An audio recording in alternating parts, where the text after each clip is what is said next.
67 Estados miembros de la Organización de las Naciones Unidas siguen criminalizando la homosexualidad. Jamás en la historia de la humanidad una persona heterosexual ha sido discriminada, perseguida, humillada o maltratada por su opción sexual. En Honduras es prohibido el matrimonio igualitario, el cambio de nombre, el cambio de género, la adopción. Antiguamente la idea era excluirte, irte a vivir al bosque, irte a vivir a la mar, irte a vivir a alguna especie de excluido. Yo como persona trans que viví invisible por muchos años, creo que un armario abierto es reconocer quién eres, cómo eres y por qué eres.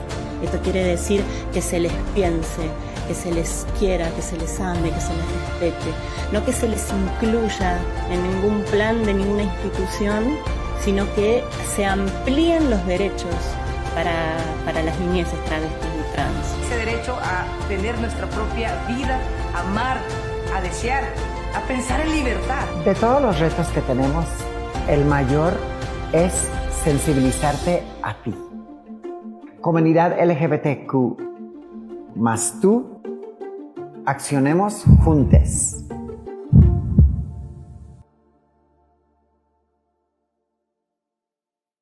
Quiero agradeceros que hayáis decidido acompañarnos hoy día para inaugurar Armarios Abiertos. Armarios Abiertos es un encuentro virtual organizado por la Red de Centros Culturales de la Cooperación Española con la colaboración de la Academia de España en Roma, el Centro Niemeyer y Casa de América en Madrid. De esta forma, nos sumamos a las actividades programadas en el marco del 28 de junio, fecha clave para visibilizar la presencia del colectivo en la sociedad y reivindicar sus derechos. Algunos de los objetivos de Armarios Abiertos, además de consolidar el compromiso de la red con la comunidad y promover una cultura tolerante y respetuosa con la diversidad sexual, son visibilizar la diversidad de las realidades LGBTQI+, promocionar y apoyar artistas y creadores LGBT y tejer redes entre iniciativas de diferentes países. La primera edición, llevada a cabo entre el 29 de junio y el 3 de julio de 2020, llevaba como subtítulo Diversidad sexual en la cultura iberoamericana y participaron más de 50 activistas y artistas en las diferentes mesas de debate, presentando un panorama sobre la representación y presencia de la comunidad en cada una de las manifestaciones artísticas y cómo a través de ellas se puede reclamar e imaginar un mundo libre de discriminación. La segunda edición, cuyo subtítulo es Activismo LGBTQI+ en Iberoamérica, inició el pasado 1 de junio y finalizará el próximo viernes 4 de julio.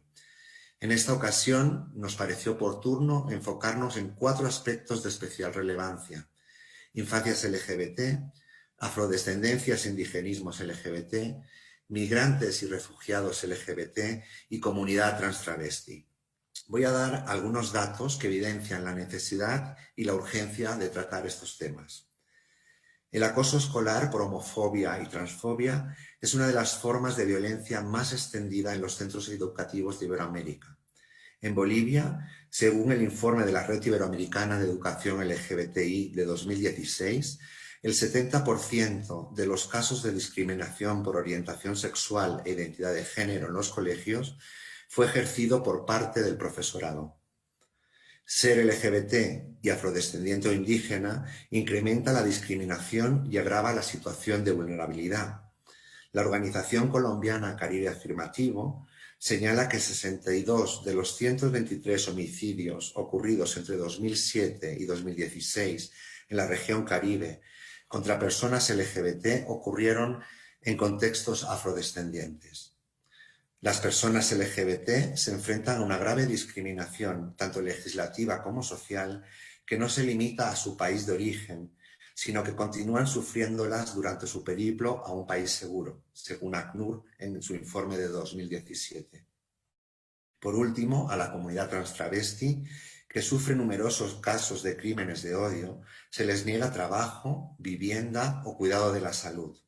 En Perú, Según la segunda encuesta nacional de derechos humanos 2020, el 37% de personas, si tuvieran una empresa, estarían poco o nada dispuestas a contratar a una persona trans.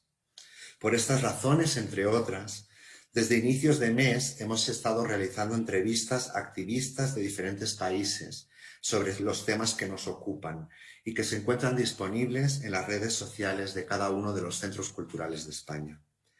Entre el 28 de junio y el 3 de julio, activistas de diferentes países participarán en las mesas de debate que hoy inauguramos. Además, en diferentes plataformas podemos ver el ciclo de cortos LGBT por la diversidad y contra la intolerancia, organizado por el Centro Niemeyer, la obra de teatro paraguaya Transformando Realidades y el concierto de clausura el próximo viernes con la cantautora chilena Javiera Mena. Para inaugurar Armarios Abiertos, la segunda edición de Armarios Abiertos, doy la palabra a través de un vídeo a la Secretaria de Estado de Cooperación Internacional, Ángeles Moreno Baum.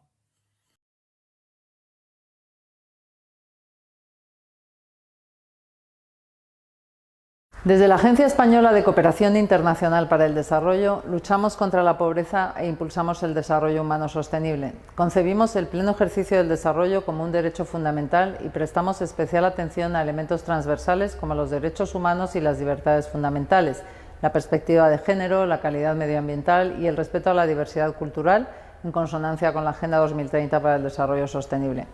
Ese desarrollo debe ser, por definición, inclusivo y debe integrar a grupos vulnerables, mujeres, niñas y niños, afrodescendientes, poblaciones indígenas y, cómo no, colectivos que aún hoy en día siguen sufriendo discriminación, como es el caso de la población LGTBI. En España aún queda un largo camino por recorrer. Sin embargo, podemos enorgullecernos de contar con herramientas legislativas pioneras, como un Código Civil que permite el matrimonio entre personas del mismo sexo desde hace ya 16 años. De hecho, nuestro país fue el tercero en aprobar el matrimonio homosexual y el primero en legalizar la adopción monoparental. Además, desde 2007 está vigente en España la Ley de Identidad de Género, que reconoce a la comunidad transexual el derecho a cambio de nombre y sexo en el registro civil. Poco a poco en nuestro país se está construyendo una sociedad más justa e inclusiva, con el objetivo de que ninguna persona acabe quedando atrás. Una de las vías fundamentales para contribuir a dicha construcción social es la cultura. Las manifestaciones artísticas constituyen un poderoso medio a través del que reflejar nuestra realidad, así como denunciar las injusticias. La comunidad LGTBI recurre a menudo al arte como herramienta en su lucha por los derechos sociales y por una plena inclusión en el mundo. La red de centros culturales de la Cooperación Española mantiene un sólido compromiso con dicha comunidad mediante una programación cultural en la que reivindica una sociedad tolerante y respetuosa con la diversidad sexual y a través de la que se pretende visibilizar las distintas realidades, promocionar y apoyar a artistas y creadores del colectivo y tejer redes entre iniciativas de distintos países. En 2020, la Red de Centros Culturales llevó a cabo, en el marco del Día Internacional del Orgullo, el encuentro digital Armarios Abiertos, Diversidad Sexual en la Cultura Iberoamericana, que dio voz al colectivo mediante una serie de conversatorios en línea que versaron acerca de su presencia y representación en las producciones y manifestaciones culturales de Iberoamérica y Guinea Ecuatorial. En paralelo a estas charlas online, se ofreció a lo largo de 5 días un completo programa de videoarte, teatro y música con el objetivo de visibilizar la diversidad cultural en la cultura iberoamericana. La buena acogida y el éxito de participación logrado el año pasado nos ha impulsado a organizar una segunda edición de Armarios Abiertos, que tiene lugar una vez más a finales de junio. En esta ocasión, los conversatorios girarán en torno a 4 realidades del colectivo en Iberoamérica: la de la infancia, la de los migrantes y refugiados, la de los afrodescendientes e indígenas y la de la comunidad trans. Además, está prevista la emisión de una serie de entrevistas a destacados activistas de Latinoamérica y Guinea Ecuatorial, así como la presentación de talleres, ciclos de cine y conciertos. Con este encuentro, la Red de Centros Culturales de España reafirma su compromiso y trabajo con la comunidad LGTBI, esforzándose en tejer alianzas para lograr una sociedad más justa en la que las desigualdades se vean cada día más reducidas. Con nuestra colaboración pretendemos un ejercicio de reflexión que nos conduzca a un futuro que nos pertenezca a todas y a todos, sin exclusión. Muchas gracias a la Secretaria de Estado. A continuación, para presentar la mesa de hoy, Ricardo Ramón, director del Centro Cultural de España en San José, Costa Rica. También nos ha enviado un video para dar inicio al día de hoy a la mesa en la que estaremos hablando sobre las infancias LGBT en Iberoamérica. Así que doy paso al video de Ricardo Ramón. Buenos días, buenas tardes. Les envío un enorme abrazo desde Costa Rica. Soy Ricardo Ramón, el director del Centro Cultural de España en este maravilloso país. Me alegra mucho que hoy iniciemos estas mesas de diálogo, porque crear estos espacios de análisis y discusión sobre las dificultades coyunturas que aún hoy se viven en Iberoamérica nos permitirá seguir avanzando en la construcción de una sociedad mejor. Quiero agradecer a la Secretaria de Estado de la Cooperación Internacional, Ángeles Moreno Bau, por sus palabras y por el apoyo que ha brindado a este proyecto desde el principio. Asimismo, deseo extender mi agradecimiento a todos los equipos de los centros culturales de España de la red involucrados y en especial a Juan Sánchez, que es el iniciador del proyecto. De igual manera, agradezco a Tania Morales de México, Luz Ibáñez de Perú, Majo Hernández de Montevideo, Paola Laporte de Chile y Celeste Yaqueta de Argentina por aceptar la invitación a esta mesa. Finalmente, deseo saludar y agradecer a quien moderará la mesa, que es Sia Alarcón de Casa Rara, una organización costarricense que desde el compromiso y la comprensión apoya a las personas, adolescentes y jóvenes LGTBIQ+, que no cuentan con un espacio seguro ni redes de apoyo familiares y sufren discriminación o violencia. Muchas gracias por el trabajo hecho en Costa Rica, muchas gracias a todos, pero todavía queda mucho por hacer. Tengan todas las personas muy buenas tardes, agradecerles que estén en este evento, en esta segunda edición de Armarios Abiertos, activismo LGBTIQ+ en Iberoamérica. Mi nombre es Chia Alarcón Zamora, voy a ser la moderadora de este espacio. Actualmente soy la directora de Casa Rara. Es un espacio seguro para niñas, niños, adolescentes y jóvenes menores de 25 años LGBTIQ+, que está ubicado en Costa Rica y que tratamos de buscar garantizar espacios seguros para que las infancias LGBTIQ+, puedan ser libremente.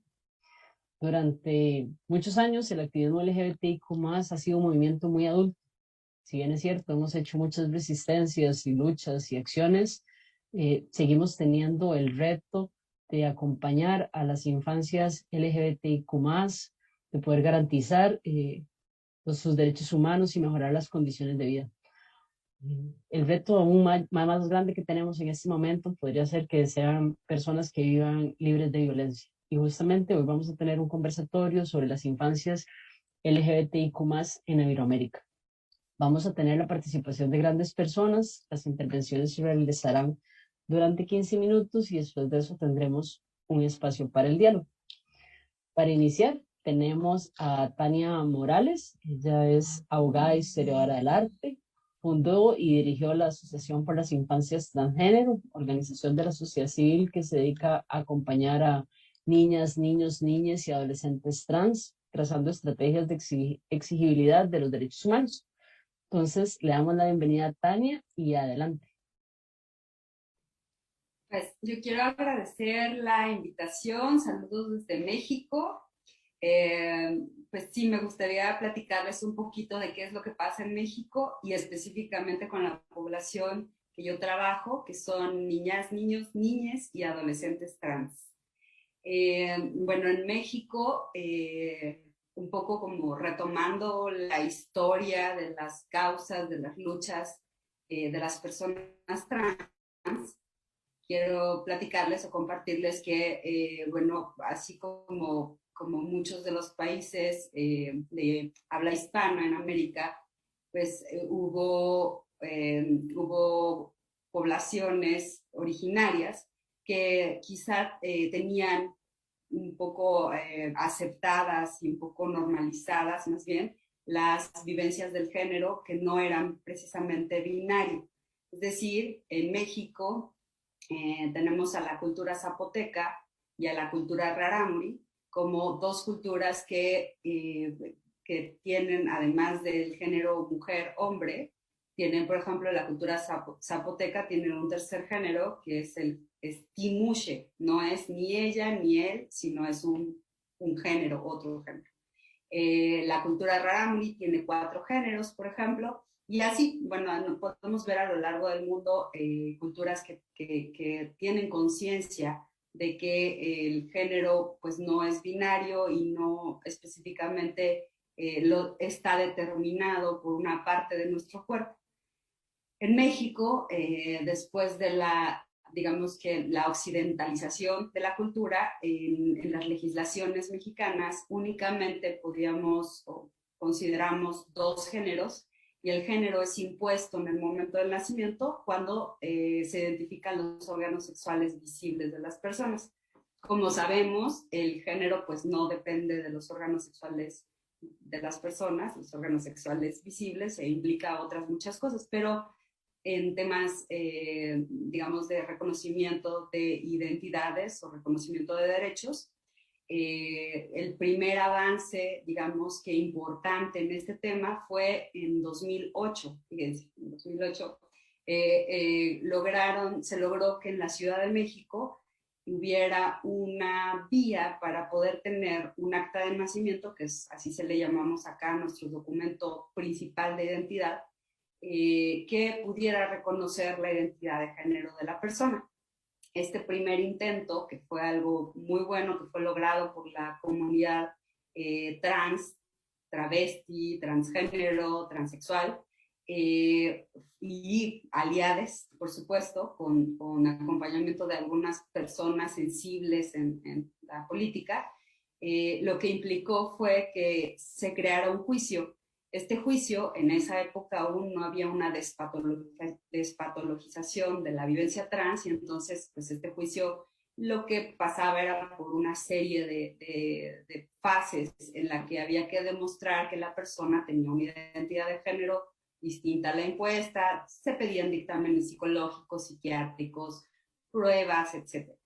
No, nada como nos gustaría, ¿no? Pero bueno, este fue el primer avance. En esa época hubo luchas porque estuvieran integradas todas las personas. Fue hasta 2014 que se logró en un estado de la República Mexicana. México está constituido como una república con estados o entidades federativas.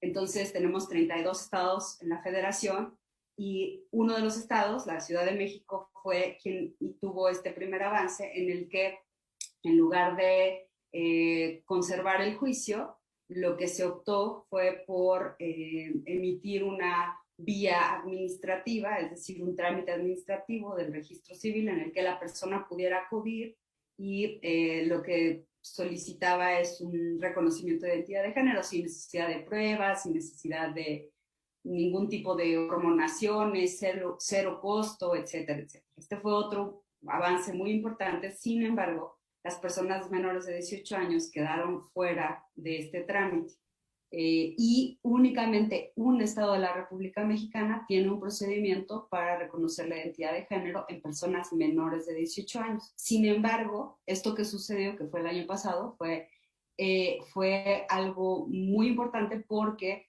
no pasó a través de una legislación, es decir, no tuvimos que someter a votaciones en congresos este avance, sino que el gobernador de un estado, de Jalisco, emitió un acto de autoridad, que es se me fue el nombre, emitió un acto a través de un decreto, estableció que a partir del día siguiente cualquier persona mexicana, o sea, no era necesario que hubiera nacido en Jalisco, sino cualquier persona mexicana, ya sea viviendo en México o en el extranjero, podría viajar a Jalisco para hacer un trámite de reconocimiento de identidad de género. Pero además no hubo un límite en la edad, es decir, niñas, niños y adolescentes pueden ir a Jalisco, ya hemos hecho este trámite, y todo se hace a través de un consentimiento informado. Se toma el consentimiento informado de la persona, se pide el acompañamiento, eso es algo muy, muy, muy importante, el acompañamiento de al menos una de las personas que ejerzan patria potestad o tutela. Esto es importante porque la Asociación para las Infancias Transgénero trabajamos con familias, con hijas trans, y sabemos que el 85% de las veces somos las madres quienes acompañamos a la persona trans. Entonces, una legislación o un decreto o un trámite que pidiera que se incluyera madres y padres, pues no iba a ser de provecho para infancias trans. Y bueno, pues esto sucedió en Jalisco, es un avance, es un ejemplo, pero además es un ejemplo de lo que los demás estados de la República Mexicana pueden hacer en adelante, es decir, no se necesita esta ganancia de partidos políticos ni nada, sabemos que es un tema de derechos humanos y de hecho lo podemos aplicar en cualquiera de los países parte de la Organización de Estados Americanos gracias a una figura jurídica que la misma Corte ha creado a través de sus sentencias, que es el control de convencionalidad. Entonces, eso es como un tip para pues, los demás países que requieran de avances, pues se puede comenzar empujando a través de amparos, de juicios, e incluso proponiendo legislaciones o entablando directamente digamos que relación con personas que estén en el poder ejecutivo. En este caso, la Organización de Estados Americanos fue quien acompañó a Jalisco y que permitió hacer esta forma de exponer este decreto. No sé si, creo que por ahí ya me he quedado media corta con el tiempo. Muchas gracias. Y ahí seguimos platicando. Muchas gracias, Tania, por su intervención. Creo que es muy importante esto de visibilizar las estrategias que hemos estado teniendo en los diferentes países para el avance y la garantía de los derechos humanos de las infancias LGBTIQ+, y sobre todo las infancias trans que requieren de acciones afirmativas para poder ser reconocidas, digamos, en su identidad. Ahora vamos a tener la participación de Lucy Ibáñez. Ella es presidenta de It Get Betters Perú. Es autora de Elijo Ser Yo, que es una guía práctica de apoyo para informar, conocer, aceptarse y afrontar retos como personas LGBT. Es licenciada en Psicología por la Universidad de Lima, psicoterapeuta cognitiva conductual con formación en terapia racional emotiva, terapeuta asociada con certificación avanzada en TREC en Albert Ellis Institute, New York, máster en sexología y terapia sexual, certificada en terapia afirmativa LGBT, certificada en entrenamiento de MDR en el MDR Institute y es docente en el Instituto de Terapia Racional Emotiva y en la Universidad de Lima. Lucy, adelante, un gusto tenerte por acá. Hola, sí, muchas gracias. Un gusto estar en compañía de ustedes. Muchas gracias Centro Cultural de España por la invitación. Gracias también, Tania, por lo que nos has comentado para compartirlo también a Perú, a las personas adecuadas que pueden seguir ampliando acciones, ¿no? De hecho, unirnos entre países va a ser una labor bastante importante. Yo quiero contarles un poco desde mi experiencia, desde el plano de la psicología, ¿no? Contarles un poco el contexto peruano de lo que podemos ver en infancias LGBTQ+, un poco ver lo que podríamos decir son los avances y los retos también que quedan en camino para que sigamos avanzando. Bueno, definitivamente, pues, como me imagino en muchos de los países que vamos a comentar hoy, hay una ausencia importante de educación en lo que es género y sexualidad para jóvenes y familias, ¿no? No contamos con una formalidad de ley de educación sexual integral. Lamentablemente eso nos genera bastantes retos y termina primando muchas veces para las infancias LGBTQ+, los estereotipos, las creencias que tienen que ver con miradas conservadoras, muchas veces religiosas, que resulta mucho en pues, conductas de discriminación, ¿no? Entonces, lamentablemente esa ausencia de educación impacta bastante, ¿no?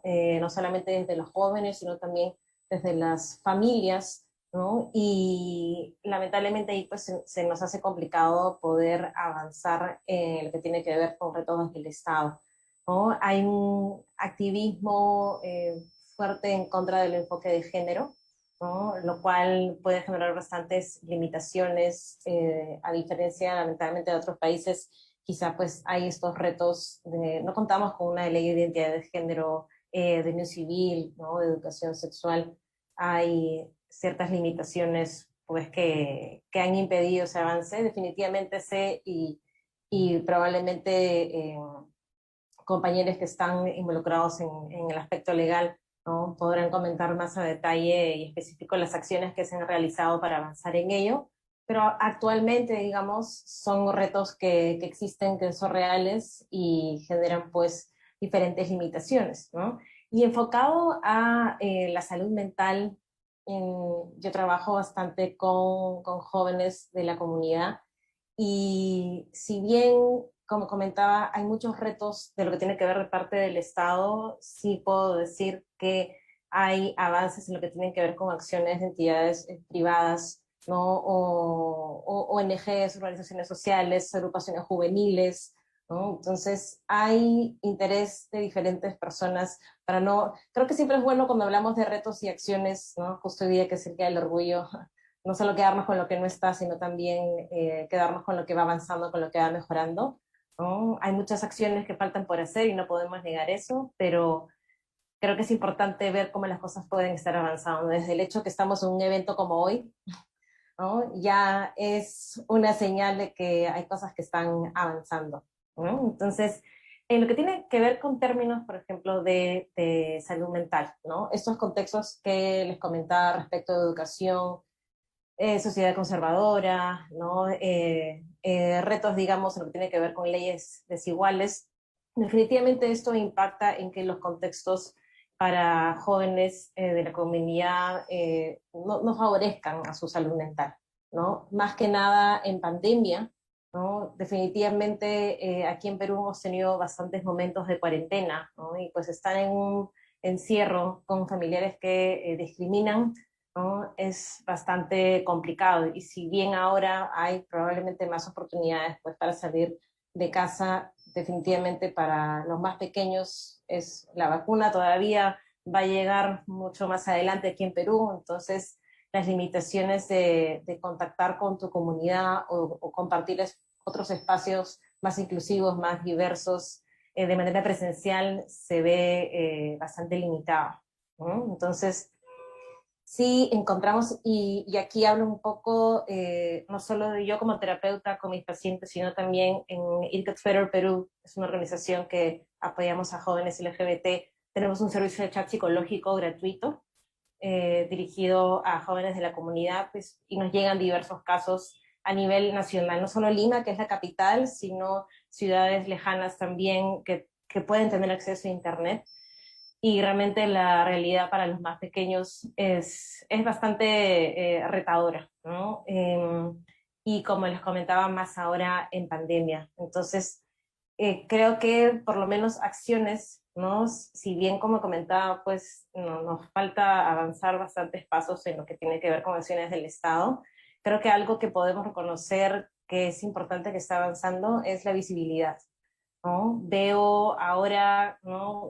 Lo que comentaba hace un momento, ¿no? Que existan eventos como este ya es un impacto importante de visibilidad que se le puede dar a la gente más joven. Entonces creo que si podemos mencionar algo en Perú importante que está avanzando es esto, ¿no?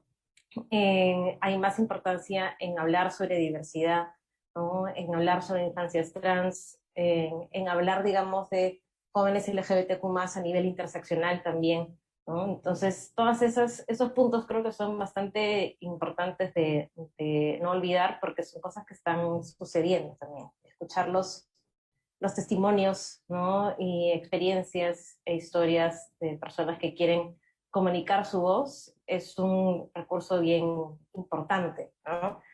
El aspecto psicológico también creo que nos aporta algo importante. Existen pues algunos recursos a lo que los jóvenes pueden llegar, donde encuentren apoyo de enfoque afirmativo, apoyo psicológico de enfoque afirmativo, ¿no? Si bien It Gets Better fue una de las primeras que generan acciones de apoyo psicológico, también ahora hay otras organizaciones que generan diferentes tipos de actividades, ¿no? Artísticas, de apoyo psicológico, ¿no? recursos, material escrito, ¿no? Todo esto, si bien no nos permite hacer a veces esa acción colectiva a nivel Estado, sí permite que ciertas organizaciones generen acciones individuales que hagan que esa información llegue a los jóvenes peruanos que lo necesitan, ¿no? Entonces creo que esa parte termina siendo valiosa y ahí nos ha podido servir la virtualidad, digamos. Nuevamente hago la acotación para la población que cuenta con Internet, porque a veces damos por sentado que no tienen acceso a Internet y pues no es así, lamentablemente.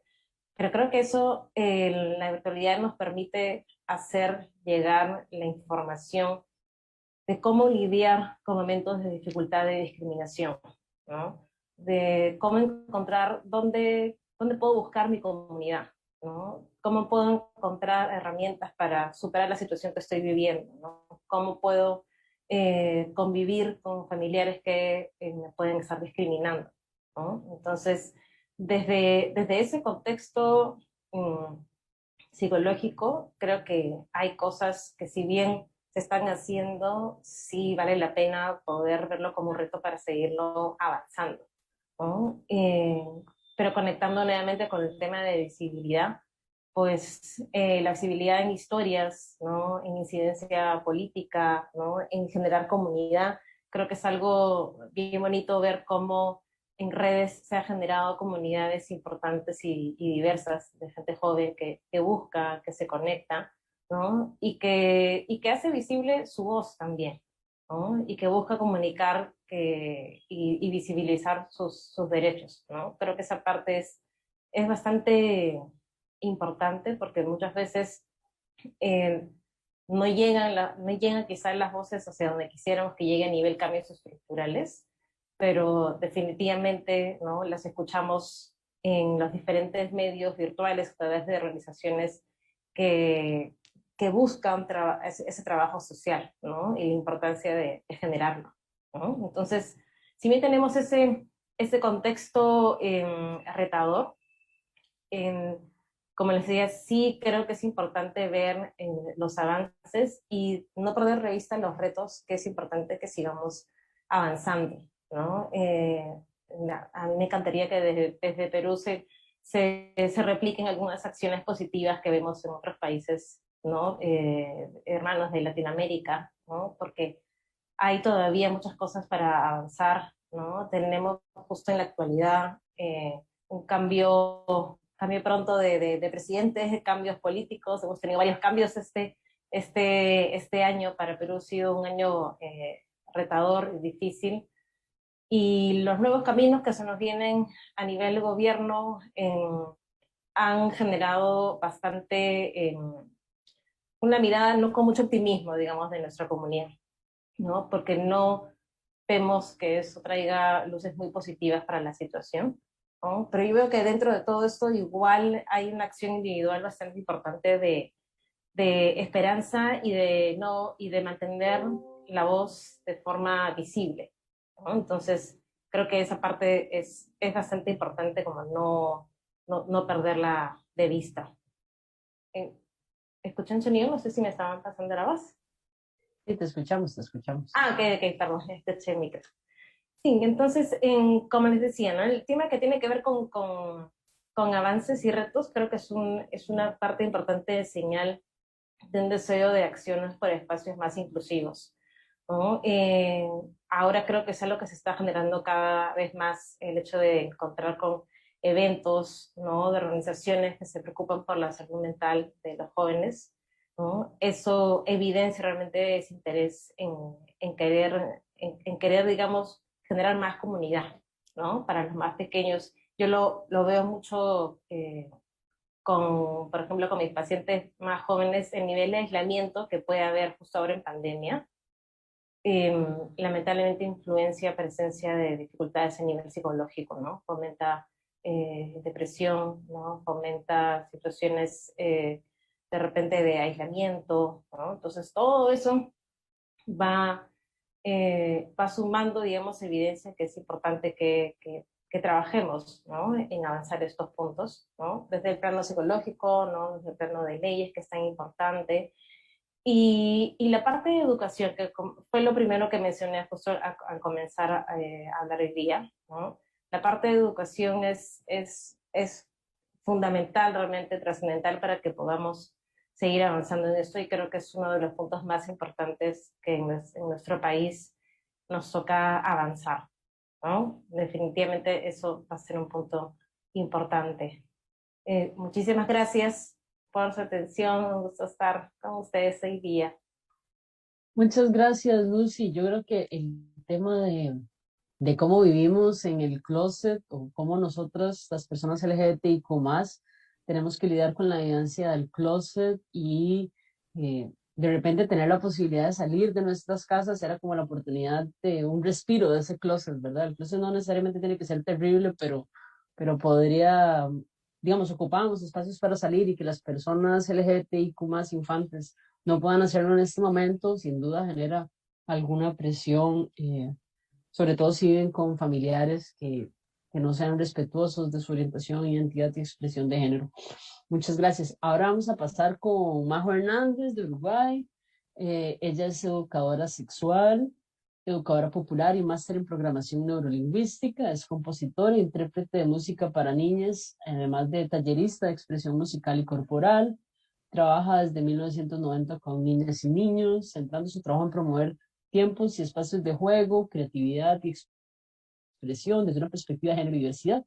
Forma parte del equipo docente del curso de formación en educadores sexuales del Instituto de Formación Integral Sexur, integrante de la Mesa de Diversidad de Montevideo, y desde el año 98 da cursos, seminarios, talleres de formación docente en educación sexual, género, diversidad, educación por el arte, infancia y creatividad, concepción de infancia y educación en Montevideo y interior del país, en Chile, Argentina y Bolivia. Entonces, Majo, adelante, bienvenida. Muchísimas gracias. Buenas tardes, buenas noches para todas, para todos. Celebro como ustedes celebraron y celebramos juntos en comunidad. En primer lugar, este día de conmemoración de lucha. Sabemos que estamos acá y todo lo que hemos avanzado ha sido gracias a quienes nos han precedido. Y bueno, me parece importante destacar en primer lugar lo subversivo que es hablar de la sexualidad en las infancias, ¿no? Como tradicionalmente la sexología ha puesto en latencia o en cuarentena lo que tiene que ver con la sexualidad infantil, y cómo traer esto de que la sexualidad está activa desde el momento en que nacemos, ¿no? Me parece subversivo estar hablando en este momento de lo que tiene que ver con la sexualidad de las niñeces, y lo celebro. Y muchísimo más subversivo es poder pensar en niñeces o en infancias LGTBIQ+, ¿no? Y me gustaba, antes de ir específicamente a cuál es la situación de mi país, de Uruguay, preguntarnos, bueno, ¿de qué hablamos cuando hablamos de infancias LGTBIQ+, ¿no? En primer lugar, recordar que las infancias han estado en un lugar de subordinación históricamente, y hoy por hoy en este mundo adultocéntrico, como lo traía la primer compañera que compartió su experiencia, pensar a las niñeces con voz propia es algo subversivo y algo novedoso, ¿no? De hecho, el origen etimológico de la palabra infancia son los sin voz. Entonces, ¿de qué hablamos cuando hablamos de niñeces o infancias LGTBIQ? Estamos hablando de niños, niñas, niñes, cuyas expresiones de género aparentemente no se adecúan a las performances esperadas, o lo que tiene que ver con lo esperado con su género asignado al nacer. Estamos hablando también de aquellos niños que no se encuentran o no se sienten identificados dentro de este universo binario. Estamos hablando también de niños, niñas y niñas que expresan esto a través de la predilección de sus juegos, de sus juguetes, como decíamos hoy, dentro de las expresiones de género, la preferencia por determinadas ropas o por determinado acicalamiento del cuerpo. También vemos infancias LGTBIQ en infancias trans, en niñeces que en la primera infancia, cerca de los 2, 3, 4 años, te dicen, se enuncian, yo soy niño, en los casos que fueron asignados como niñas, o yo soy niña, en los casos que fueron asignados como niños. También estamos hablando de aquellas niñeces que nacen con una genitalidad que no se puede clasificar dentro de también la construcción binaria que tenemos acerca de las genitalidades, y estamos hablando de infancias intersexuales. ¿Y cuál sería el problema, o dónde nace el problema con estas niñeces? tienen que ver, obviamente, bueno, con las concepciones y la concepción que tenemos de sexualidad absolutamente adultocéntrica, coitocéntrica, falocéntrica, heterocentrada, ciscentrada, y esa mirada adulta que en esa crianza de las niñeces, a través de distintos adiestramientos, o de frases como cuando tengas novia, cuando tengas novio, cuando tengas hijos, cuando tengas hijas, a través de lo que tiene que ver con, por ejemplo, la utilización de juguetes como de muñecas en las niñas, ¿no? Y no darles esa posibilidad de juego simbólico a los niños. Estos adultos de alguna manera empiezan a advertir o a señalar a través de miradas, de frases, que hay algo que en esas niñeces no está bien. Hay algo que empezamos a sentir también cuando somos niños y niñas y después lo podemos unir esos puntos en el futuro, en nuestra adultez, cuando podemos de alguna manera hacernos cargo, reconocer nuestra orientación erótica afectiva, que cuando éramos niños, niñas, pequeños, pequeñas, también sentíamos atracción y lo hacíamos de repente por una amiga de la escuela, por una amiga del jardín de infantes o del centro educativo de la primera infancia. Ahora, ¿quién habilita el crecimiento o quién habilita o quién obstura, ¿no?, estas niñeces? Entonces, en primer lugar, me parece que bueno, la ciencia, la medicina, al hacer sus conjeturas a partir del tacto biológico, como decía una compañera, ¿no?, de los genitales externos, ahí ya construye una performatividad única, binaria y excluyente para esos cuerpos en miniatura, ¿no?, para esos niños y esas niñas. Entonces, ¿quiénes de alguna manera podríamos poner aquí en el concepto de infancias LGTBIQ? A todas las personas que de alguna manera en la adultez, en la juventud, en la adolescencia nos identificamos con una orientación erótica afectiva diversa o distinta a la heteronormada, las infancias y las niñeces trans, las niñeces e infancias intersexuales.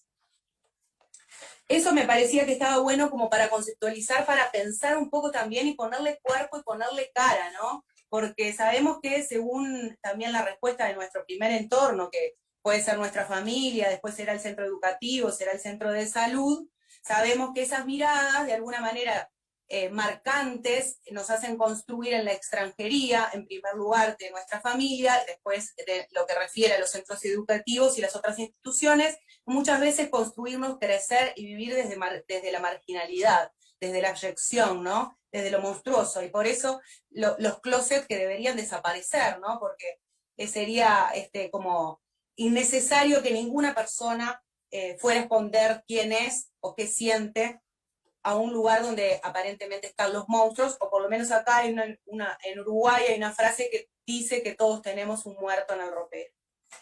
En relación a esa situación, tenemos, no quiero decir la suerte, pero sí la ventaja de contar con, gracias a los movimientos de la sociedad civil organizada y de haber tenido durante 15 años un gobierno de izquierda, un marco legal que nos protege o que protege a las niñeces, a las infancias, que podemos encontrar dentro de lo que hablamos del punto LGTBIQ+.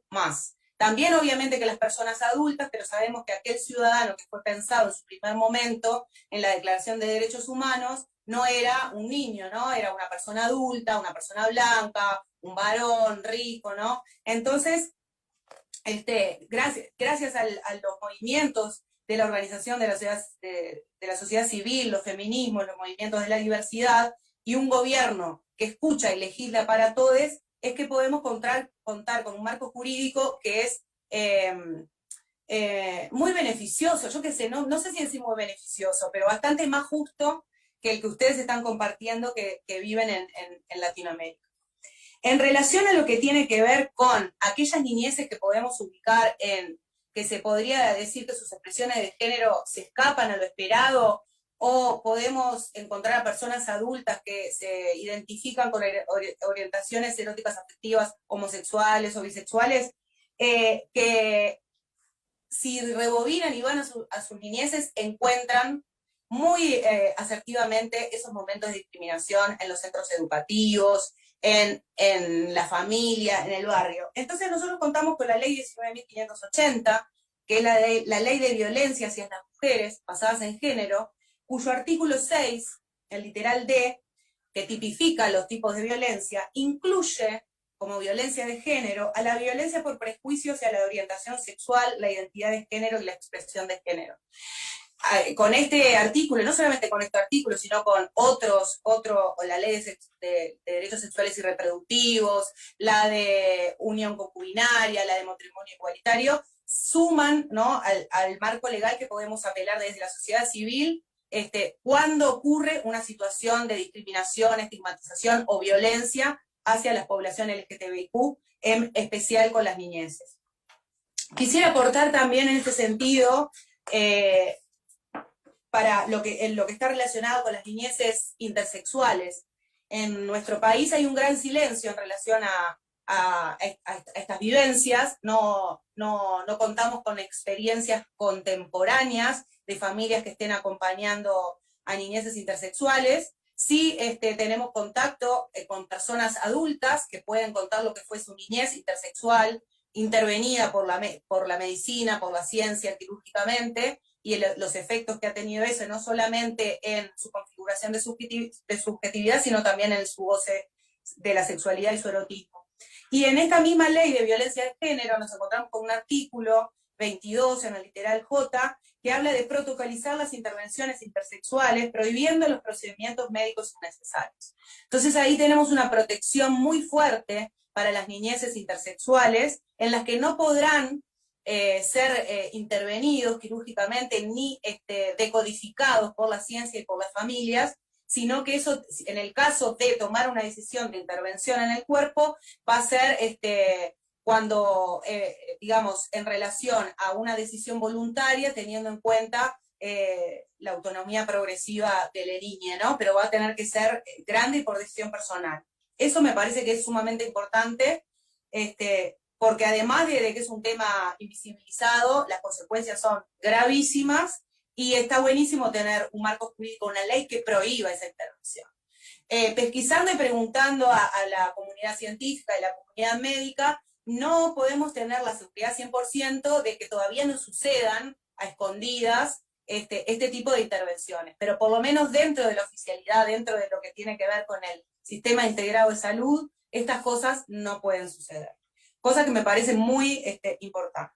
Y después, yendo a lo más visible, o lo más visible en los últimos años, o lo que más de repente podemos hablar, porque yo creo que tiene que ver con la visibilidad, no solamente con la visibilidad comunitaria, sino con la visibilidad de la identidad y la fuerza de la identidad, tiene que ver con las infancias trans.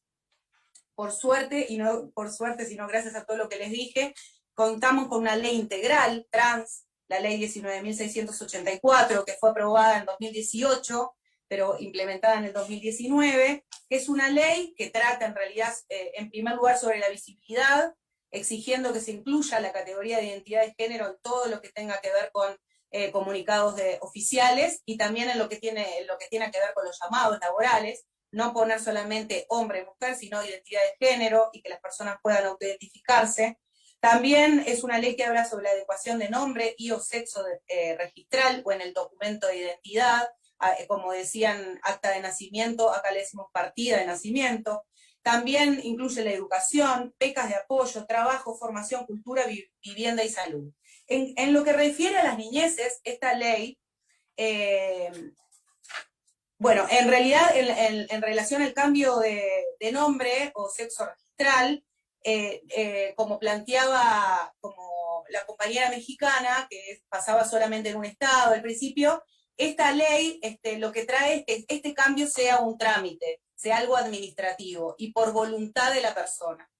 Esto se extiende también a las personas menores de 18 años, que tienen que tener el permiso de quienes lo tutelen, o su padre, su madre, pero si no tienen la anuencia de ellos o no tienen la aprobación, pueden recurrir al juez o a la justicia para poder acceder al cambio registral. También pasa lo mismo con lo que tiene que ver con los procesos de transición y de hormonización en los centros prestadores de salud, donde también pueden acceder a los procesos de hormonización las menores de 18 años, también con el mismo, teniendo en cuenta lo que es la autonomía progresiva y los mismos permisos de quienes lo tutelan, con la posibilidad de apelar a la justicia. Yo pienso que es un marco legal absolutamente favorable, que además trajo como un gran efecto lo que tiene que ver con la campaña por la ley trans, de lo que es la visibilidad de las niñeces y las infancias trans. ¿Y eso qué trae aparejado? Además de que las niñeces pueden decir, esto es lo que me pasa a mí, que de repente en otros años no se podía comprender bien qué era lo que sucedía, trae una mayor amplitud en la mirada y en la escucha de las personas adultas hacia estas niñeces. ¿Y qué es lo que permite esto? Que mayor número de familias puedan acompañar esta transición, que acá inclusive se cuenta con varias organizaciones de la sociedad civil que acompañan estas transiciones y lo hacen desde esta perspectiva comunitaria, como ustedes planteaban. Quisiera destacar el papel que juega Transboy Uruguay. Entonces, a partir de esta visibilización de las niñeces, empieza a haber una escucha y una atención de las personas adultas distinta, que relacionando con lo que yo traía al principio, de lo que tiene que ver con la expresión de las niñeces LGTBIQ y cuál es la respuesta adulta, que muchas veces es la causa del sufrimiento, de la exclusión y de la extranjería, nos encontramos con otras posibles respuestas por parte de las adulteces que rodean a estas niñeces. Ya sea en la familia, si no sucede en la familia, puede suceder en los centros educativos, porque ya hay muchísimos maestros y maestros que han podido, a través de esta visibilización, poder entender y mirar a las niñeces de otra manera. Claro que no todo es color de rosa, todavía siguen sucediendo instancias de bullying, instancias de acoso, instancias de violencia, porque sabemos que lo legal va por un lado y la transformación cultural va por otra. Acá la educación sexual integral todavía no está implementada como una ley específica, así que queda mucho por caminar. Y lo último que quería decir, y con esto voy cerrando, es que hoy por hoy también encontramos como amenaza un proyecto de ley que se encuentra en el Parlamento para ser tratado, en el que la ley sería un proyecto de ley de educación sexual, en la que plantea que la educación sexual debe pasar a la órbita de la familia. ¿Por qué dice? ¿Por qué fundamenta? Porque dice que la sexualidad tiene que ver con la intimidad. Eso lo vemos como una amenaza, ya que pasaría a ser el criterio de la familia el que tendría que establecerse dentro del centro de educación, y también la familia elegiría el docente, la docente, el docente que impartiría la educación sexual. Esto todo influenciado por lo que tiene que ver con los movimientos de la neoderecha, aliados con algunas religiones, que hoy por hoy están ocupando bancas dentro de nuestro país, y que de alguna manera identificamos como un avance para como una amenaza para estos grandes avances que hemos tenido en este último tiempo. Muchísimas gracias por la escucha y espero que sirva para ir transformándonos como comunidad. Muchas gracias, Margot. Yo creo que sí, el tema de los silencios de los estados sobre las personas intersexuales y sobre las infancias LGBT es sin duda un reto que tenemos que enfrentar. Vamos ahora a continuar con Paola Laporte, ella es de Chile, es abogada, trabaja hace años defendiendo y promoviendo los derechos humanos de las personas de la diversidad afectivo-sexual y además pertenece a la Fundación Vanguardista Divergente de la ciudad de Concepción en Chile. Entonces, Paola, adelante. Hola, buenas tardes a todos. Bueno, un placer estar aquí con ustedes, con estas grandes mujeres que también contribuyen día a día, ¿cierto?, en sus respectivos países a erradicar la discriminación. Bueno, les voy a contar un poco acerca de qué sucede acá en mi país. Les tengo que decir que desde 1999, que parte todo esto, porque ahí recién se eliminó el delito, ¿cierto?, de la sodomía aquí en Chile. Entonces, o sea, antes de eso ha habido toda una historia de discriminación y de vulneración de derechos. Recién en el 2012 tuvimos nuestra primera ley, todo gracias al gran esfuerzo de muchos y muchas, obviamente, personas, ¿cierto?, que estuvieron ahí dando la pelea y la lucha, muchos que incluso ahora ya ni siquiera están.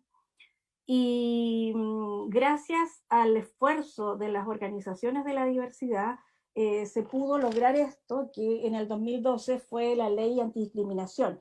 Lamentablemente fue justamente, se apuró este trámite justamente a causa de la muerte y tortura de un joven gay, Daniel Zamudio, y con esto se logró, ¿cierto?, esta ley antidiscriminación. Fue tan importante porque fue la primera vez que en Chile se reconoció a la diversidad y la orientación y la identidad de género en nuestro país.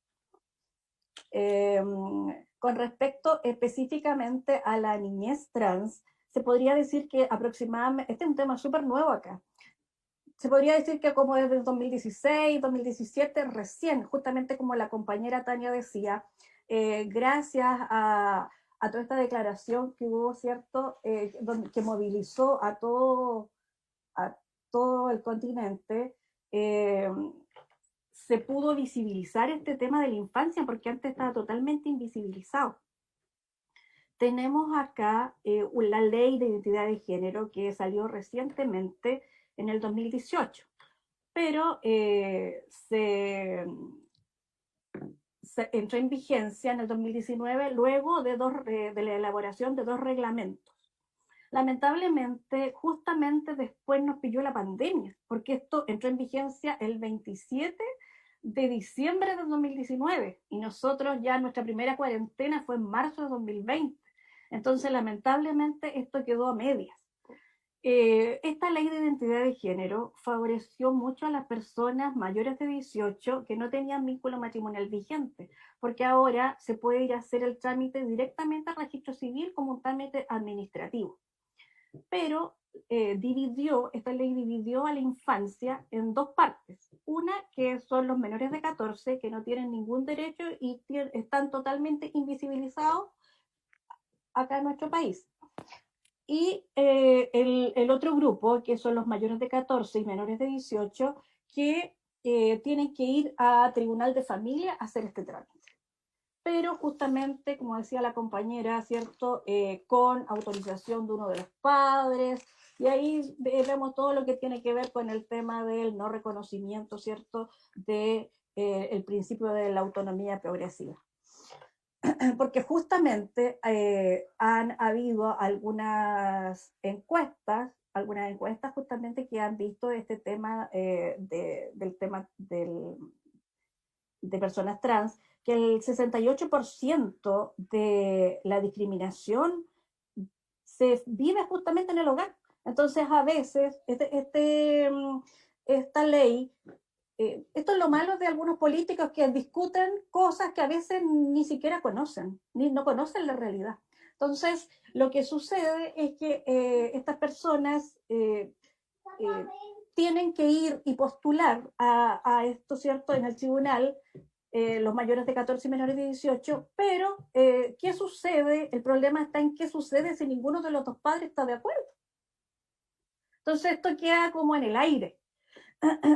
Más todavía, como les digo, que esto entró en vigencia ahora, o sea, nadie sabe, no hubo una capacitación a todas las personas del tribunal, por ejemplo, del Poder Judicial, hay algunas personas, o sea, salió la ley antes que saliera toda la otra institucionalidad. Entonces ahora nos encontramos con el problema de que hay personas que quieren, hay adolescentes que quieren ir a hacer este trámite, pero no se sabe quién va a hacer el acompañamiento. Entonces, el fin de semana justamente estuve yo en una jornada con una organización de acá de Chile que es importante porque está bien, fueron como los que empezaron con este tema de la niñez trans, la Fundación Selena. Bueno, ellos justamente comentaban esto, entonces, ¿qué es lo primordial aquí? O sea, ¿será necesario que el adolescente vaya y justamente se arriesgue, entre comillas, a pasar por todo esto? Porque aparte el acompañamiento es por 1 año. Entonces, imagínense, si ya de los mayor de 14 y menor de 18, o sea, ya nos damos cuenta que a las personas a veces, ya si tienen 16 años, 17, les sale mejor esperar y hacerlo finalmente cuando tienen 18 y van directamente al registro civil. Esta cuestión es un trámite administrativo. Entonces, al final es como que pusieron a las niñas, a los adolescentes, pero como para que no dijeran que no los pusieron en realidad, pero es totalmente inoficioso. Eso por parte de esta ley de identidad de género, como les digo, dejó totalmente fuera a las chicas de 14, menores de 14, así que ahí nada que hacer. También en tema política pública tenemos dos circulares, la circular 21, que es la de salud, que tiene que ver con el tema de nombre social, ¿cierto? Cuando van a servicio de salud, que se les llame por su nombre social. Y la otra circular es la 0768, que es la circular de educación. Esa también salió justamente en el 2017, en el contexto de toda esta declaración que mencionaba la compañera. Acá, con respecto a esta circular de educación, lamentablemente también, a pesar de que fue en el 2017, todavía hay algunos colegios que no han socializado esto. O sea, es como letra muerta. También hay que tomar en cuenta que, por ejemplo, yo me encuentro en Concepción, o sea, no estoy en Santiago, en la capital de Chile, me encuentro en otro lugar. Entonces, sabemos que la diferencia es bien importante, o sea, diferente es ser trans o ser LGBT en Santiago o en una ciudad grande, o en un sector rural, donde efectivamente sabemos que la discriminación es todavía mayor. Entonces nos hemos dado cuenta que efectivamente esa circular es muy importante porque reconoce el derecho de las niñas trans, que reconoce el derecho, por ejemplo, de que lleven su uniforme, con el uniforme con el cual se sientan ellas representadas. Reconocen el tema del baño, por ejemplo, que pueden ir al baño con el que se sientan realmente identificadas. Y es muy importante porque nosotros tenemos personas, un caso, por ejemplo, hay varios casos, pero ya un caso extremo es justamente el caso de un chique trans que no se le reconoció su identidad de género y se terminó lanzando de su edificio. O sea, así de grave es la situación. Entonces, nos parece insólito que al no existir una institucionalidad antidiscriminación que sea parte del Estado, porque lamentablemente aquí se ve el tema como tema de gobierno. Entonces van pasando los gobiernos y es de acuerdo al gobierno de turno que simplemente todo esto. Lamentablemente esto tiene que ser un tema de Estado. Entonces, al no ser así, justamente tenemos que estar lamentando todas estas situaciones, que a pesar de que está esa circular, son justamente las organizaciones de la diversidad las que estamos como tratando de capacitar profesores. O sea, es algo totalmente que no corresponde, porque si bien es cierto, nosotros lo hacemos con todas las ganas, ¿cierto? Con todas las ganas de ayudar y tratar de contribuir, pero la verdad es que esto tiene que ser un tema de Estado. No podemos dejarle algo tan importante solamente a las organizaciones de la diversidad, que aparte, al menos en el plano, o sea, al menos acá en Chile, no reciben ningún aporte. Entonces, es importante. Ya. Bueno, me estoy entusiasmando, así que voy a ir rapidito.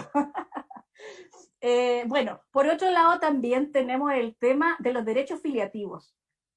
Ya salimos del tema trans, vamos ahora a qué sucede con las familias homoparentales y lesbomaternales.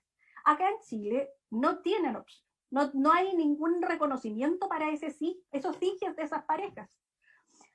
¿Por qué? Porque no existe ningún mecanismo administrativo que pueda registrar a esos niños. Entonces, una madre biológica es la madre simplemente, pero la otra madre no tiene ningún derecho. Y así hemos tenido varios casos en que lamentablemente fallece la madre y la compañera no tiene ningún derecho, o sea, los niños se van con los otros familiares que no han visto nunca. Entonces, es súper importante. Bueno, pero como me queda poco tiempo, tengo que decir que a pesar de todo esto, tenemos mucha esperanza en el futuro. ¿Por qué? Porque como saben, nosotros estamos en vías de una nueva constitución. Entonces, pensamos que ese va a ser un impulso súper importante porque en esa nueva constitución van a participar 7 personas que son de la diversidad. Salieron 7 constituyentes, incluso hay una persona, uno de ellos trabaja participa con nuestra organización y salió electo. Entonces ya hay otra mirada, va a haber otra mirada. Entonces tenemos la esperanza de que ahí, por ejemplo, se pueda ver el tema, ya reconocer constitucionalmente el tema de la identidad, que es tan importante. También el tema de la ley de educación sexual integral, que aquí en Chile tampoco lo tenemos. El tema de que se vuelva a discutir el tema de la ley de garantías para la niñez, porque lamentablemente fue sacado por el Ejecutivo del Congreso. O sea, ese tema ya tampoco se discute acá. Entonces, tenemos toda la esperanza, como digo, de que todo esto vaya evolucionando y que con la nueva Constitución se pueda llevar finalmente a cabo este reconocimiento y también se pueda ver, por ejemplo, el tema de las familias, que se reconozcan a todas las familias, porque en estos momentos solamente se reconoce, ¿cierto?, constitucionalmente la familia heterosexual. Así que, de todas maneras, que, como digo, me quiero quedar con esto, tenemos toda la esperanza en el futuro para, se me está acabando el tiempo, así que te doy el paso, compañera. Muchas gracias por escuchar.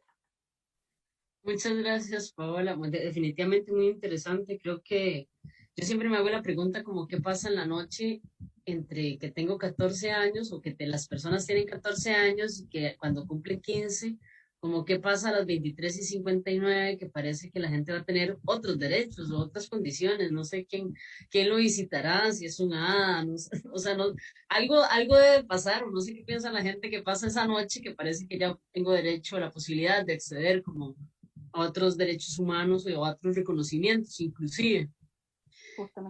Cuando pasó lo de Daniel Zamudio, para nosotros fue muy impactante. Y recuerdo que en Costa Rica hicimos una serie de actividades para ir a la Embajada de Chile porque nos parecía indignante como personas jóvenes que no pasara nada y que el resto de América Latina y el Caribe como que no se pronunciara. Entonces creo que Daniel siempre está como en el corazón de un montón de activistas jóvenes de esa época. Claro que ya tal vez no somos tan jóvenes ahora, pero todavía seguimos luchándola.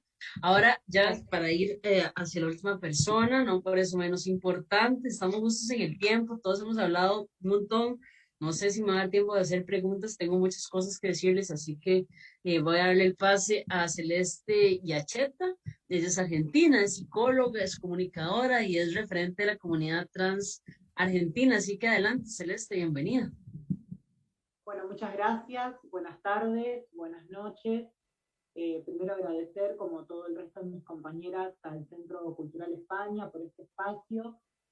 Y me toca hablar sobre quizás los avances que hemos tenido en Argentina.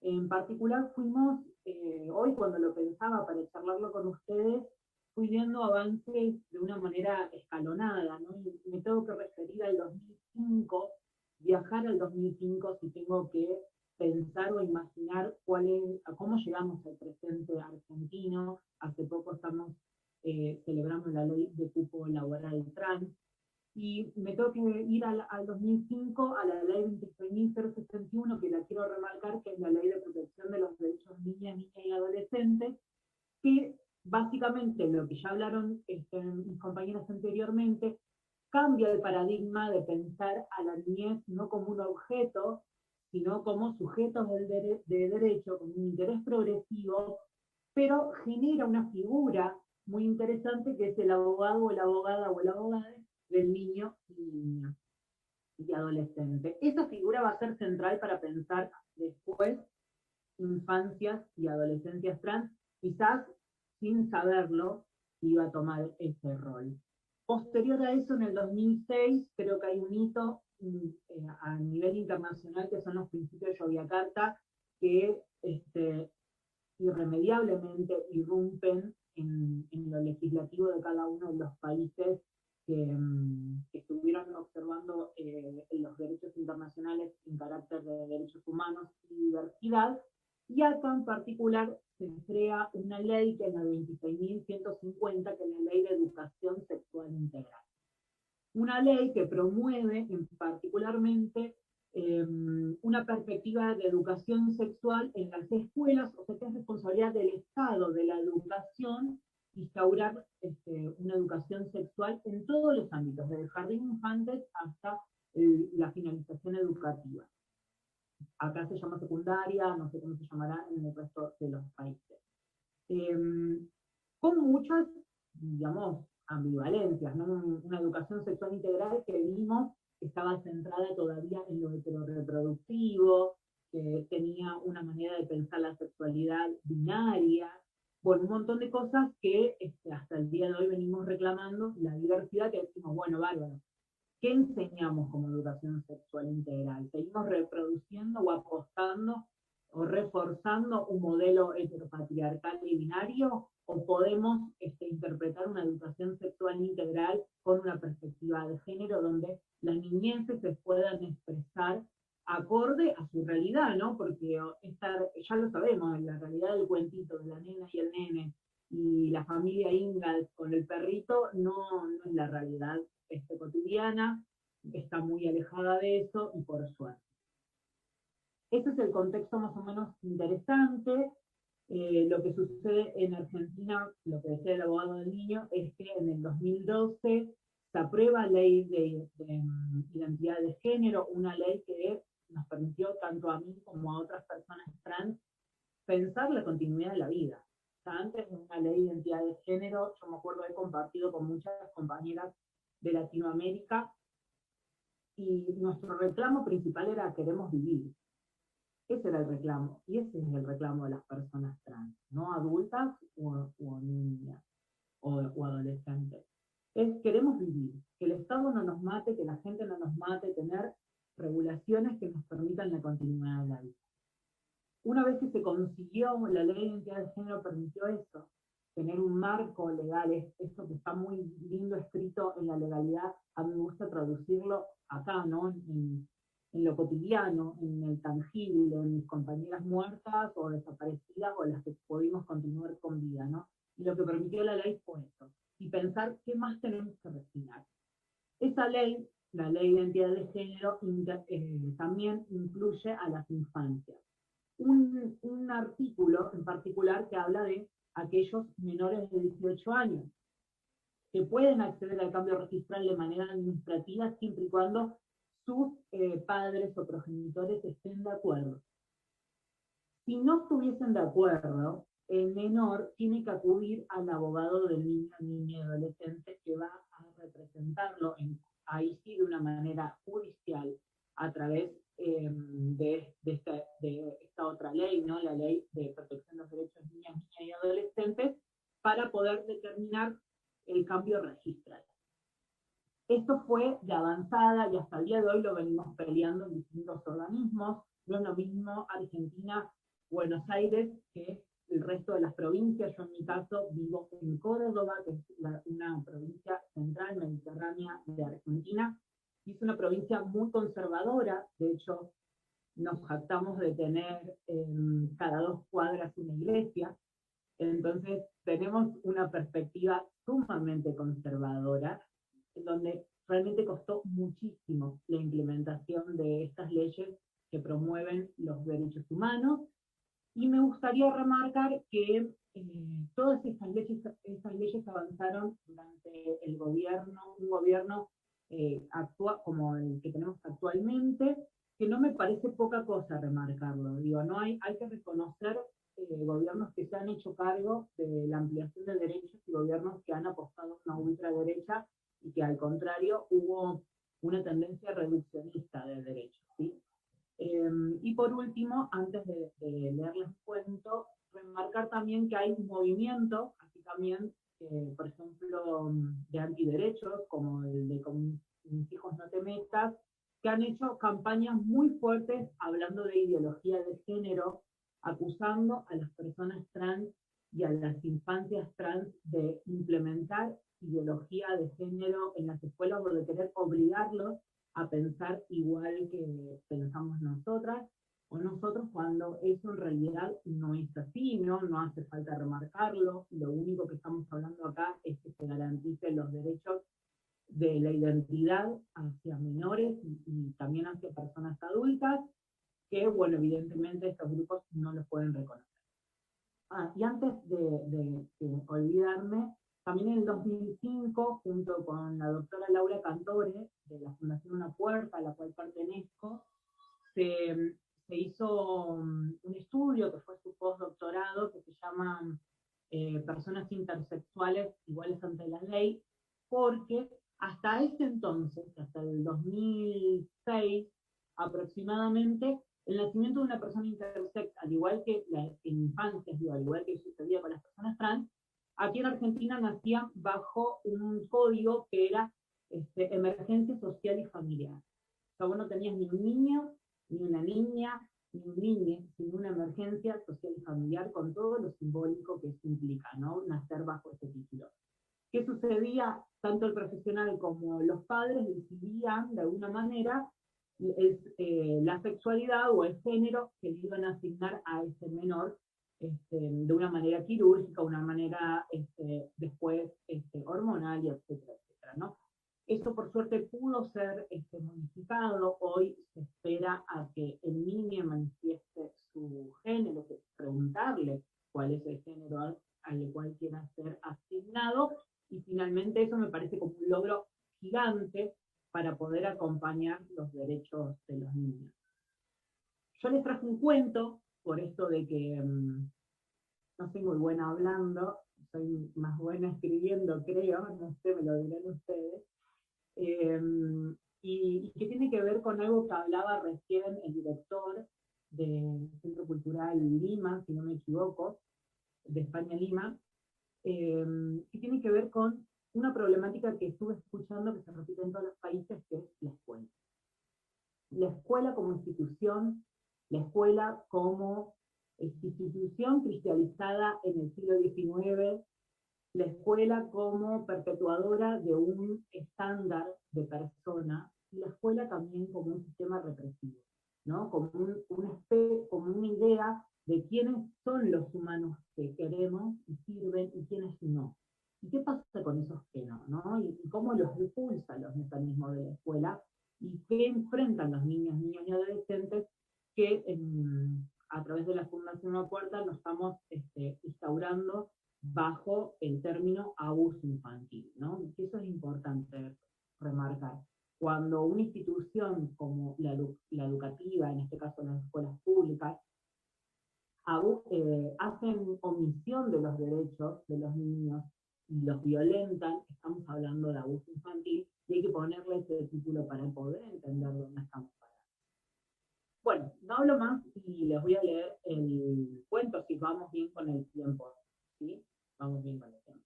Me quedan como 6 minutos, así, entonces... Bueno, esto habla un poco del paso sobre la escuela aquí en Argentina, una Argentina antes de la identidad de género, pero que todavía lamentablemente es actual.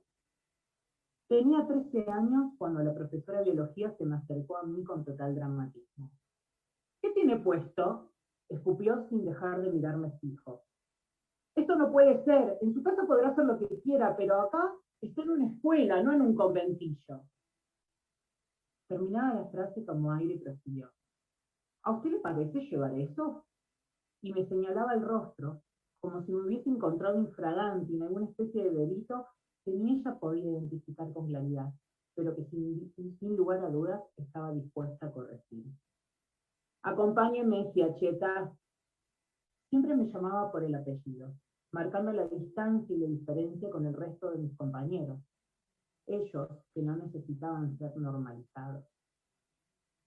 Cuando sos una persona diversa, distinta, rara, etcétera, etcétera, etcétera, una de las primeras cosas que aprendes desde muy temprana edad es a bloquear. Bloqueas comentarios burlones en la mesa de tu familia, bloqueas los gritos de la calle, bloqueas que de fondo siempre exista alguien señalándote y usándote de chivo expiatorio de tus propias inseguridades, y también llegas a bloquear tu propio ser, ese que te pide libertad. Así fue como, por supuesto, usé mi habilidad adquirida y bloqueé con mis propios pensamientos el alboroto de mi salón, cuando fui escoltada por la suma inquisidora de la moralidad y pontífice de la corrección hacia el pasillo de la escuela que llevaba a la sala de profesores. Para mi sorpresa, al llegar a la sala estaban todos ahí. No faltaba ni el profesor de educación física, al cual odiaba profundamente por su afección a hacerme jugar al fútbol. Yo conocía de sobra el motivo por el cual estaba perseguida y por el cual me había convocado a esa sala llena de educadores y otras yerbas. Me paralicé por unos segundos, intenté retroceder, pero un certero empujón de mi carcelera personal me obligó a ponerme al sector de acusados. ¿Qué pasó ahora?, preguntó con tono irónico la preceptora mirándome de arriba abajo. Y, mira, la de biología me agarró las pestañas como si fuera la prueba irrefutable de mi infracción. Vino con rímel ahora. Para ese momento, yo respiraba tan rápido y mi corazón estaba tan acelerado que lo sentía en todas partes de mi cuerpo. Transpiré, me avergoncé de mí misma. Me sentí una cosa horrorosa y con necesidad de desechar. Rompí en llanto. Bajaba de mi cara lágrimas negras del rímel robado a mi cuñada. En ese preciso momento escuchaba de fondo las campanas que llamaban al recreo. Podía percibir como el resto de mis compañeros, los normales, gozaban de su libertad y salían a copar el patio de la escuela, mientras yo seguía pagando la condena de ser puto. En realidad, de ser una nena trans, pero para la escuela eso no existe. Tenía solo 13 años. La profesora de Ciencias Sociales fue la única que me dijo que me quedara tranquila. Sin duda acorde con su rol de adulto responsable, miró al resto de los preocupados educadores y los llamó a tranquilizarse. Lidia, me parece que estas no son las formas, pronunció. Y vos andá, lávate la cara y salí al recreo. De esta manera inesperada, como suelen suceder las cosas en la vida, tuve una abogada en ese juicio espontáneo. Obviamente, sin dudarlo, me lavé la cara, salí y corrí al baño, a hacer todo lo que se me pedía. Hoy tengo 31 años. Quiere el destino que me mire al espejo en esta inversa paradoja, y el panorama es otro.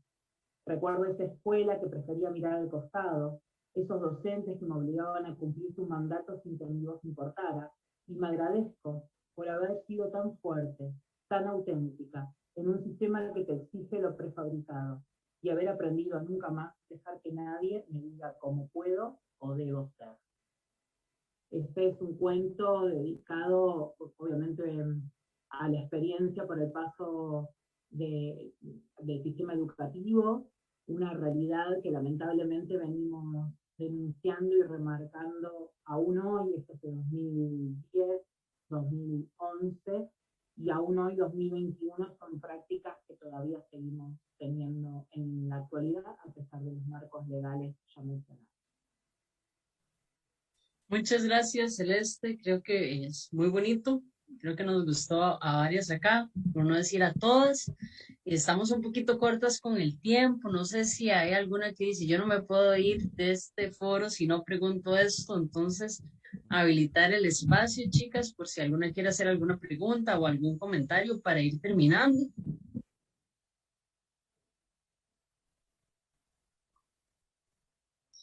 Yo les voy a ir haciendo, les voy a hacer una y luego le voy a dar la palabra a Tania. Y es como cuando nos pensamos en los espacios para las personas, niños, niñas, niñas, que si ustedes consideran que deberían de tener espacios exclusivos o inclusive para los adolescentes, o que creen que sí deberíamos de tener espacios donde también hayan adultos. Una de las cosas que nos pasa en Costa Rica es que tenemos chiquis muy jóvenes, ¿verdad? Adolescentes, inclusive niños y niñas, que están buscando información, y ahora con todo el tema del internet, de repente los encontramos en chats donde también hay adultos y está hablando. Entonces habilitamos canales exclusivos para niños, niñas, que haya alguien ahí que esté, ¿verdad? O lo dejamos a la libre. ¿Qué opinan?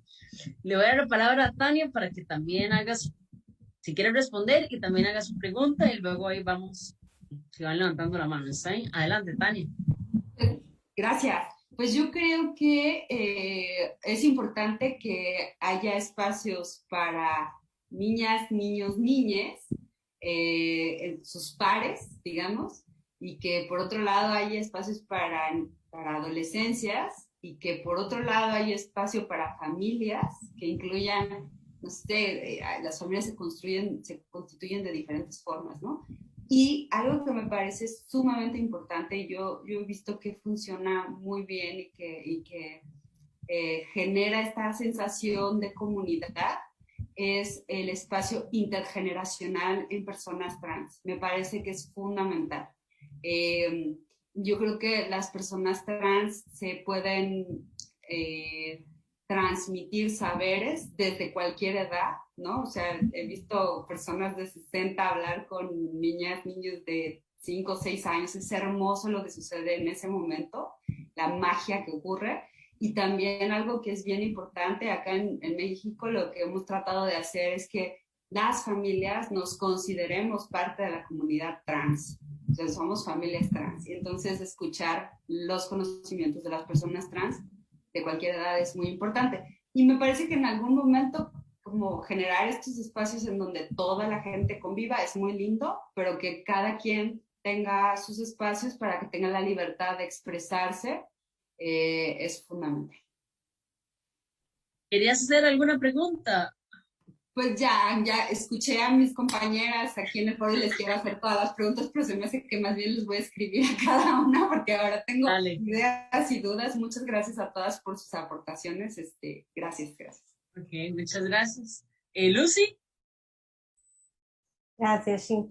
Bueno, primero, más que una pregunta, felicitar a todas por lo que han comentado.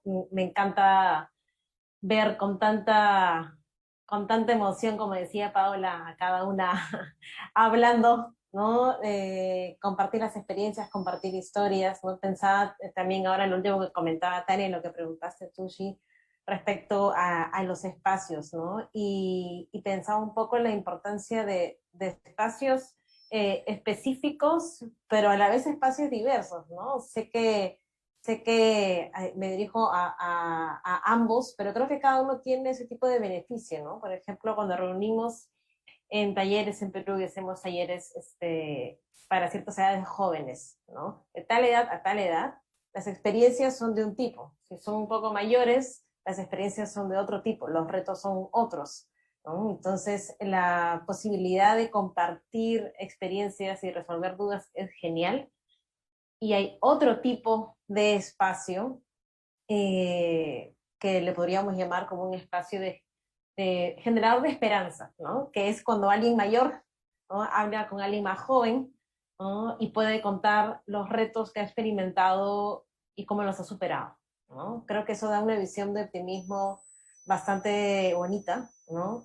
Y si bien las realidades pueden ser distintas, hay mucha juventud LGBT, más de parte de Perú en particular, en este caso, que puede ver con mucha dificultad un futuro con optimismo, ¿no? Se hace bastante complicado, ¿no? Entonces creo que el tener ese mensaje de personas que han pasado por esos retos empodera bastante, ¿no? Yo veo que, y ahí creo que el recurso audiovisual y transmitir mensajes de esperanza es bastante poderoso, que es un recurso con lo cual la gente más joven aprende más, ¿no? Entonces termina siendo bastante empoderador, ¿no? Y bueno, eso quería comentar y felicitarlas nuevamente a todas por sus acciones en cada país.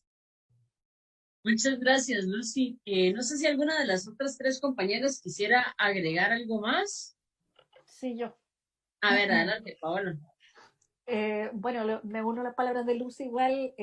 Ojalá que esto no quede acá, ojalá que después en el WhatsApp nos podamos ahí intercambiar algunos teléfonos. La idea sería, no sé, compartir experiencias, qué hacemos en los diferentes grupos, como para quizá una experiencia que no sea hace Tania allá en México nos sirva a nosotros, porque también tenemos un grupo donde hay padres, madres, y lo que hace Majo, tratar de que esto no quede acá, sino que también compartir nuestra experiencia.